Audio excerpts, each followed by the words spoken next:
गुरुदेव, मेरी पत्नी बहुत हिंसा करती है। कभी मेरी खुशियों पे बॉम्ब गिरा देती है। तुम इसको युद्ध समझते हो, वो दिवाली समझ रही है। आज वर्ल्ड मैरिज डे है। अच्छा, वर्ल्ड ब्रह्मचर्य डे भी है क्या कोई? उस समय मैं याद नहीं कर पाता कि हम लड़ क्यों रहे हैं। हास्य और विनोद हर संबंध में होनी चाहिए, खासतौर से पति पत्नी के संबंध में। गुरुदेव, मेरी पत्नी बहुत हिंसा करती है। कभी ये मानसिक होती है, कभी इमोशनल। कभी मेरी खुशियों पे बॉम्ब गिरा देती है। मैं अपने ही घर में प्रिजनर ऑफ वॉर की तरह जी रहा हूँ। मेरी सुनवाई कहाँ हो सकती है? तुम इसको युद्ध समझते हो, वो दिवाली समझ रही है। रोज पटाखा बम फूट रही है तो उनको लग रहा है मजा आ रहा है। अरे भाई, रोज त्योहार कर रहे हैं, हम उत्सव कर रहे हैं। तुम समझता है ये संघर्ष है, कोई युद्ध हो रहा है हिंदुस्तान पाकिस्तान का। तुम अपना नजरिया बदलो ना। वो पटाखा फोड़ती तो तुम फूलझड़ी जलाओ।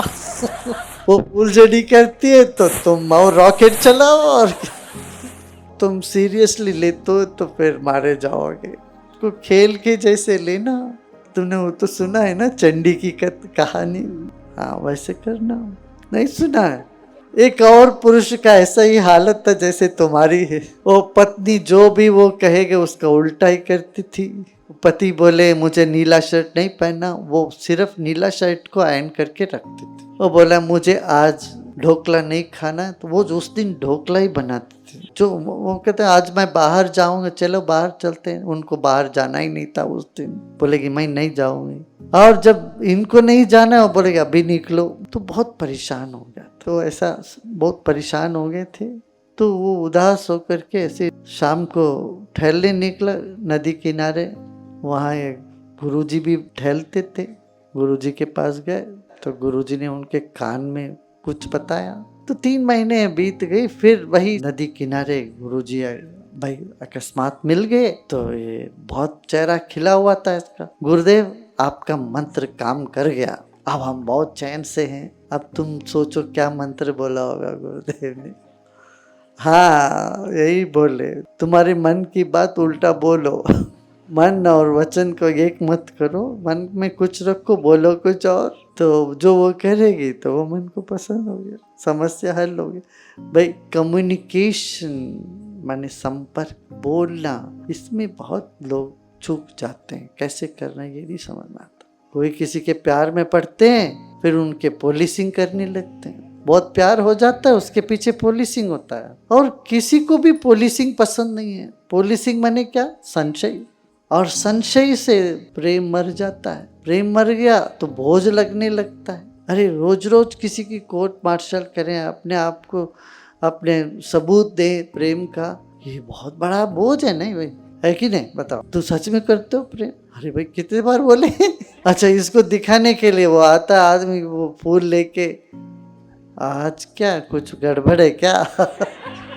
कुछ करो तो गलत, नहीं करो तो गलत। इस तरह से मन जो जाल बन जाता है, खुद ही फंस जाते हैं। इसलिए ज्ञान की बहुत आवश्यकता है। मन विशाल हो, हृदय उदार हो, दृष्टि तीक्ष्ण हो और बोली मधुर हो। कई लोग व्यक्त नहीं कर पाते अपने दिल की बात ढंग से, इसलिए बहुत सारे मिसअंडरस्टैंडिंग। इसलिए मैं कहता हूँ 3 चीजें ध्यान रखना चाहिए। Communication, communication, communication. ढंग से कम्युनिकेट करो। बोलो कम, बहुत ज्यादा बोलते हो तो भी तुम्हारा कम्युनिकेशन गड़बड़ा जाता है ना? विश्वास ही नहीं करते कोई। गुरुदेव, पुरानी बातें भुलाने से बहुत अच्छा लगता है, लेकिन मेरी पत्नी को सब कुछ याद रहता है। उस समय मैं याद नहीं कर पाता कि हम लड़ क्यों रहे हैं और मुझे सॉरी बोलना पड़ता है। गुरुदेव, कृपया मदद कीजिए कि मैं पुरानी बातें भूल भी पाऊँ और जब जरूरत पड़े तो याद भी रख पाऊँ। चलो, गाने तो हैं बहुत, फिल्मी गाने। तो तुम भी गाने लग जाओ, जाने कहाँ गए वो दिन। जब मैं भी सब बातें याद रखता था, आज मुझे कुछ भी याद नहीं है। हास्य और विनोद हर संबंध में होनी चाहिए, खासतौर से पति पत्नी के संबंध में। झगड़े नहीं है तो कोई विनोद भी नहीं है। ये सब होना चाहिए, जरूरी है ना? देख लो, ठीक है। मगर तुम्हारे प्रश्न से तो सबको आनंद मिल गया।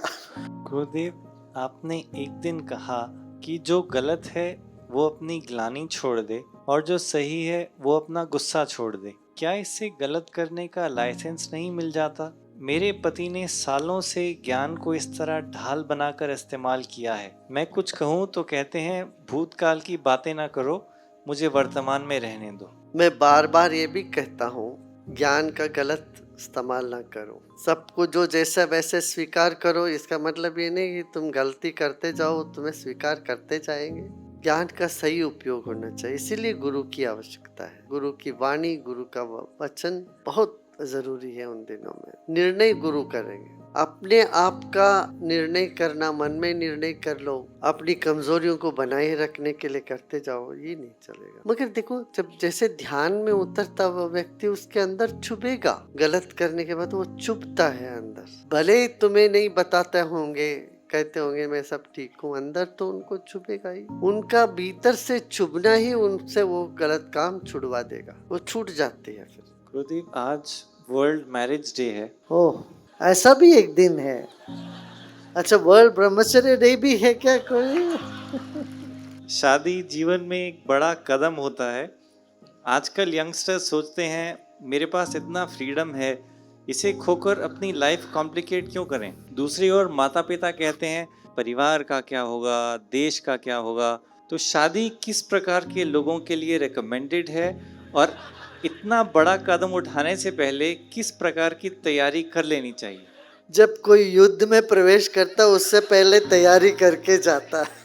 ऐसे जीवन ही एक संग्राम है, इसमें उतरने से पहले इतना तैयारी करो कि अपनी जो भी पति या पत्नी की बात मानने की तैयारी करो। पहले तो माई वे इज हाईवे नहीं चलने वाला है। दूसरों की बात को लेना, उनकी बातों को सम्मान करना, ये इसका सबसे पहला ट्रेनिंग है।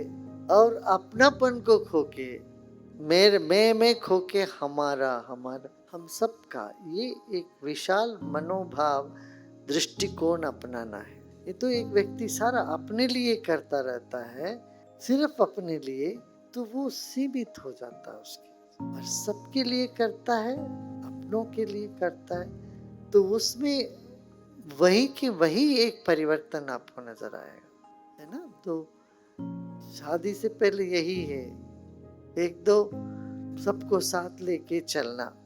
और पुरुष हो तो और सावधान रखना पड़ेगा, क्यों, माँ और पत्नी में, सास और बहू में कुछ ना कुछ मतभेद होता ही है।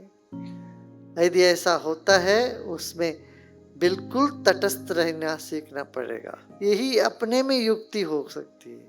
किसी का पक्ष न लो और किसी को भी चोट न पहुंचाओ। इस तरह से तलवार के धार पर चलना पड़ेगा। कुछ समय के लिए होता, बाद में आदी हो जाते हैं सब। ऐसा हमको सुनने को मिला, लोग यही कहते, देखते हैं ना, ऐसे होता है। कुछ समय के बाद नहीं होता, तुम्हारे पत्नी और माँ दोनों मिल जाते हैं और तुम पर तलवार चलाए गए। पक्ष विपक्ष की बात घर पे भी चलना हो जाता है। जीवन का भागडोर संभालना है, सबको साथ लेके चलना है। ये जो गृहस्थ धर्म का मूलभूत सिद्धांत है, उसको समझना चाहिए, वो आवश्यक है। देखिए, सन्यासी के लिए तो बहुत बड़ा जिम्मेदारी होता है कि पूरे संसार अपना कुटुंब होता है, सबका जिम्मेदारी लेना पड़ता है। सिर्फ एक परिवार नहीं है, सबको ये अपने हैं, सबका जिम्मेदारी संभालो। ये तो बहुत बड़ा संसार है।